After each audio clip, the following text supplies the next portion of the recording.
रहे हैं। सर मैं उम्मीद करता हूं कि आपको मराठी जरूर आती होगी, लेकिन इस बीच मेरा एक सवाल है कि ये जो घृणास्पद अभियान चलाया जा रहा है दोनों तरफ से, एक तरफ कहा जा रहा है कि साहब अगर मराठी नहीं आती तो मुंबई में काम नहीं करने देंगे, दूसरी तरफ से कहा जा रहा है कि आओ यूपी बिहार पटक पटक के मारेंगे।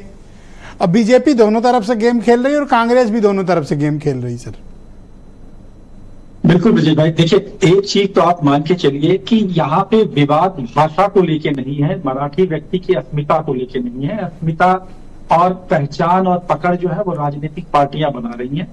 एक सीधी सी लाइन है कि कड़वा कड़वा थू और मीठा मीठा गप, ये सभी पार्टियों की है। जैसे भी आप कांग्रेस और समाजवादी पार्टी का बिहेवियर देख चुके हैं बातचीतों में कि उन्हें उद्धव ठाकरे प्यारे हैं, लेकिन वो भाषा के बारे में उनका जो है पूरा विरोध नहीं करेंगे।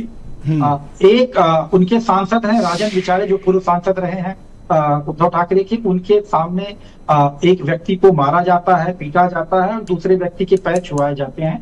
ये उद्धव ठाकरे की पार्टी के पूर्व सांसद 2 बार सांसद रह चुके हैं, उनकी स्थिति रही है। तो वहां पे किसी पॉलिटिकल पार्टी का ये नहीं आया कि उनके ऊपर क्या कार्रवाई होनी चाहिए और क्यों नहीं एक्शन लिया गया, पार्टी ने क्यों नहीं एक्शन नहीं लिया। तो ये सवाल तो है उद्धव ठाकरे की पार्टी का। दूसरा सबसे बड़ा सवाल है सत्ता में बैठी हुई बीजेपी का। वो भाषा के मामले में अपनी सफाई तो बात दे रही है, हिंदी की वजूद की बात कर रही है, मुझे वो स्थापित करने की बात कर रही है, लेकिन यहाँ पे जब एक साथ में हफ्ते भर में कई घटनाएं होती हैं तो सरकार वहां ग्रिप नहीं बना पा रही। लॉ एंड ऑर्डर की कंडीशन उनके हाथ में नहीं है। अगर 300 लोग गिरफ्तार किए जाते हैं इस पूरे मामले में, तो क्या सरकार के पास कोई सूचना तंत्र नहीं था? इस तरह से क्यों हो रहा था? और ये सड़क पे खुलेआम पूरी घटनाएं हो रही थी। सरकार ने अपनी तरफ से क्यों नहीं लोगों के लिए पहले वार्निंग इशू की गई कि इस तरह की चीजें नहीं होनी चाहिए। ये सिर्फ इशू था कि पहली से लेके 5वीं तक के बच्चों को एक तीसरी भाषा नहीं देनी है। सरकार ने अपना कदम वापस लिया। इसके बाद राजनीतिक पार्टियों की तरफ से पैर भी उतारा और कहीं ना कहीं मेरे पास 2-3 सवाल हैं आपके लिए जी। अपने राजनीतिक कैरियर में 2 असफल नेता मिलकर कोई सफल गठबंधन बना सकते हैं? मैं जिक्र करना चाहूंगा ठाकरे ब्रदर्स का। देखिए ब्रिजेश भाई, शिवसेना की जो पूरी अगर शुरुआत रही है वो है मराठी अस्मिता और मराठी व्यक्ति की पहचान को लेके। अगर शिवसेना इस बारे में बात करती है मराठी आदमी, मराठी भाषा और उसके लिए, तो ये कह सकते हैं कि पार्टी की पहचान है।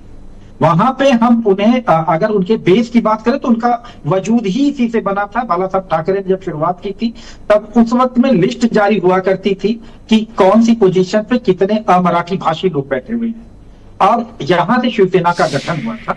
तो आप ये नहीं कह सकते कि कहीं शिवसेना या मन से ये मुद्दा काम कर रहा है, इन दोनों को पॉलिटिकली फायदा दे रहा है ठाकरे ब्रदर्स को या नहीं? मुद्दा हो रहा और मारा कौन जा रहा है, इसमें सबसे बड़ा सवाल है वो है आम आदमी का।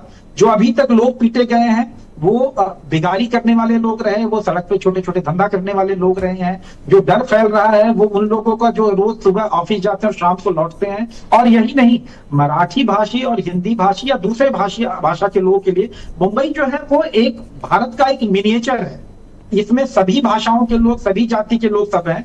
वहां पे जब ये माहौल खराब होगा तो कहीं ना कहीं पूरे सर असल में मराठी गलत जगह लड़ाई लड़ रहे हैं। सर रत्नाकर सिंह हो, संजय गुप्ता हो या रवि तिवारी हो, ये तो अपना जीविकोपार्जन कर रहे हैं वहां पे।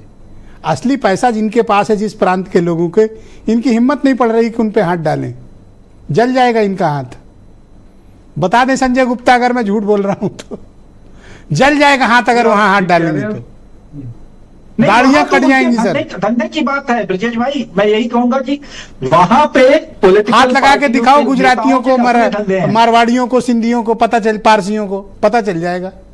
ये गरीब बेचारे चाय बेचने वाले, रिक्शा चलाने वाले मजदूर, मिडिल क्लास लोग इन पे ताकत दिखाते हो सिर्फ मराठी मानुस को दिखाने के लिए कि देखो हम हिंदी भाषियों के साथ क्या कर रहे हैं। रत्नाकर सिंह हो, संजय गुप्ता, रवि तिवारी, अपनी प्रतिभा मेधा के दम पर मुंबई में भाई जरा बताओ कितने गुजरातियों को मारा है इन्होंने, खुद ही जो है कितने मराठी मारवाड़ियों को पीटा है इन्होंने, सिंधियों को पीटा है, कितने जैनियों को पीटा है। सर हाथ लगाएं उनका, इतनी पावरफुल लॉबी है कि ये दूसरे दिन घर से नहीं निकल पाएंगे। ये जो मराठी अस्मिता की ढोंग करते हैं। बाला साहब ठाकरे एक ही थे, वो चले गए, और आज जो ठाकरे परिवार है वो सिर्फ अपनी राजनीति को चमकाने के लिए घटिया राजनीति कर रहा है। सर आप तो मुझे ये बता दो गुप्ता जी, शिंदे जी की दाढ़ी काटने की बात हुई सर, मैं निंदा करता हूं सर इसकी।